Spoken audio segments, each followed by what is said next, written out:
भाजपचे आमदार अतुल भातखळकर आपल्यासोबत आपण त्यांची बातचीत करणार आहोत. विरोधक आक्रमक दिसत आहेत का या अधिवेशनामध्ये? अर्थसंकल्पीय अधिवेशन आहे, पण पहिल्याच दिवशी त्यांनी आंदोलन केलं, पण आता बाकीचे जे दिवस आहेत दिसले नाहीत पायऱ्यांवरती.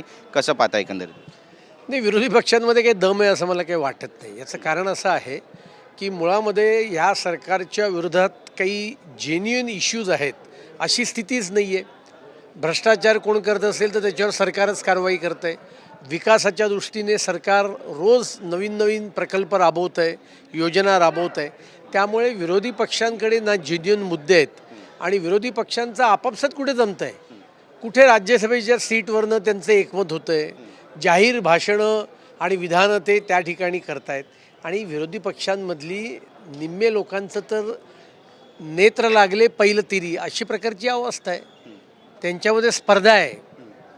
ती स्पर्धा अशा करता आहे की आधी आम्हाला घ्या, आधी आम्हाला घ्या, अशी स्पर्धा विरोधी पक्षांमध्ये आहे. नक्कीच आज मराठी भाषा दिनाचा कार्यक्रम आहे, त्याबद्दल तुमच्या भावना काय आहेत? आणि सगळ्या आमदारांना मंत्र्यांना निमंत्रण होतं, पण विरोधी पक्षातले पण नेते त्या ठिकाणी सगळे उपस्थित राहिले नाही आणि सत्ताधारी पक्षातलेही उपस्थित राहू शकले नाही. यामागची नेमकी कारणं काय आहेत? नाही, जी कारणांची मला कल्पना आहे, पण मराठी भाषा दिन हा सगळ्यांकरताच आपल्याकरता एक अभिमानाचा दिन आहे आणि आजच्या दिवसाच्या निमित्ताने मराठी भाषा अधिक शाश्वत समृद्ध करण्याकरता काय काय केलं पाहिजे याचं स्मरण करण्याकरता हा आजचा दिवस आहे. राज्यसभेच्या जागेसाठी आता रवींद्र चव्हाण हे दिल्लीमध्ये दाखल झालेले आहे आणि दिल्लीमध्ये हा सगळा तिढा सुटणार आहे असं बोललं जातं. तर दुसरीकडे आपण पाहतोय की आदित्य ठाकरे मवियाच्या राज्यसभेच्या बैठकीला अनुपस्थित होते. कसं पाहता एकंदरीत? नाही, भारतीय जनता पार्टीपुरतं बोलायचं तर तिढावर काही नाही आहे. आमच्या इकडे निवडणूक समितीची कोर कमिटीची बैठक झाली. जी नावं आली ती नावं आम्ही दिल्लीला आमच्या पद्धतीप्रमाणे पाठवतो. दिल्लीमध्ये पार्लमेंटरी बोर्डाची बैठक होईल. त्याच्यासमोर प्रदेशाध्यक्ष म्हणून रवींद्र चव्हाण प्रेझेंटेशन करतील, सगळ्या नावांची माहिती ठेवतील आणि त्याच्यानंतर केंद्रीय निवडणूक समिती जी असते ती या संदर्भातला निर्णय करते. आणि आदित्य ठाकरे उपस्थित राहिले नाही, अजूनही त्यांच्यामध्ये काही सुसंवाद नाही असं म्हणावं मग? नाही, अजूनही कधीच नव्हता आणि कधीच असणार नाही.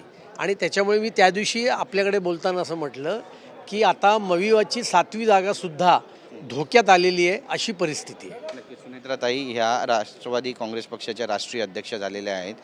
काय भावना आहेत तुमच्या? दादांच्या पावलावर पाऊल ठेवून ते पुढे जातील आणि ज्या पद्धतीनं दादा काम करत होते त्याच पद्धतीनं ताई काम करतील असं वाटतंय? भारतीय जनता पार्टीकडून त्यांना खूप खूप शुभेच्छा आणि त्या माननीय अजितदादांच्या पावलावर पाऊल ठेवून त्या ठिकाणी पक्ष वाढवतील आणि चालवतील अशी आमची अपेक्षा आहे. रोहित पवार ज्या पद्धतीनं आरोप प्रत्यारोप करतायत, धनंजय मुंडे यांनी पण त्यांच्यावर टीका केली की स्टंट करतायत. नाही, मी परवाच म्हटलं की एखादी व्यक्ती मृत पावल्यानंतर त्याच्या भाषणांवरनं राजकारण करायचं, त्याच्यावरच्या भाषणात राजकारण करायचं, शोकप्रस्तावाच्या. मला वाटतं की महाराष्ट्राला हे कुठे घेऊन चाललेले आहेत आणि यातून यांची नैतिक आणि सांस्कृतिक पातळी ही किती खालच्या स्तरावर गेलेली आहे.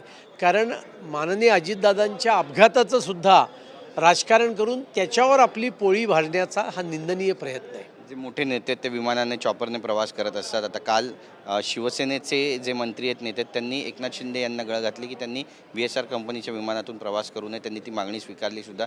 अशी काही मागणी तुम्ही सुद्धा मुख्यमंत्र्यांना करणार आहात का आमदार म्हणून? नाही, माननीय मुख्यमंत्र्यांना आम्ही हे नेहमीच सांगत असतो की विमान प्रवासाची काळजी घेतली पाहिजे आणि माननीय मुख्यमंत्री राज्याचं जे विमान आहे त्यातून ते नेहमी प्रवास करत असतात आणि त्यामुळे मला असं वाटतं की एखाद्या कंपनीच्या विरोधामध्ये या मुद्द्याला घेऊन काही आंदोलन करणं हे काही फार योग्य अशातला भाग नाही. आणि DGCA जोपर्यंत आपला चौकशी अहवाल समोर ठेवत नाही जनतेच्या, तोपर्यंत याच्यावर काही भाष्य करणं मला योग्य वाटतं. धन्यवाद आमच्याशी बातचीत केल्याबद्दल. कॅमेरा पर्सन सिद्धेश नाईकसह गिरीश गायकवाड, TV9 मराठी, मुंबई.